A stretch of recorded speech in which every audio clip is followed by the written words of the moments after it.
फूल आज करके पूरा फूल है, इतना सारा प्यार ला देना। जय श्री राधे राधे। भूला लो काशी नगरी हे भोले बाबा, भूला लो काशी नगरी हे भोले बाबा, भूला लो काशी नगरी हे भोले बाबा, भूला लो काशी नगरी हे भोले बाबा। तेरी काशी में गंगा बहता है, तेरी काशी में गंगा बहता है, लगाऊं आके डुबकी हे भोले बाबा, लगाऊं आके डुबकी हे भोले बाबा। बुला लो काशी नगरी हे भोले बाबा, बुला लो काशी नगरी हे भोले बाबा।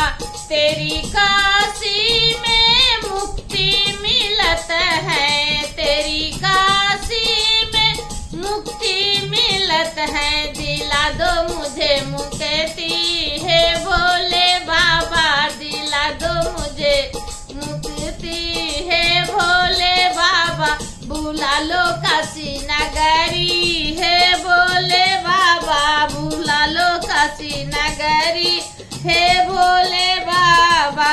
तेरी नगरी में गौ, तेरी नगरी में बाबा गौरा बसत है, तेरी नगरी में बाबा गौरा बसत है, लिए गोद गणपत हे भोले बाबा, लिए गोद गणपत हे भोले बाबा।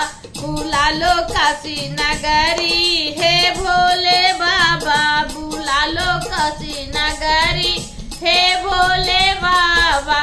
तेरी नगरी के बाबा अजब नजारा, तेरी नगरी के बाबा अजब नजारा, घुमा दो हमें काशी हे भोले बाबा, घुमा दो हमें काशी हे भोले बाबा। बुला लो काशी नगरी हे भोले बाबा, बुला लो काशी नगरी हे भोले बाबा।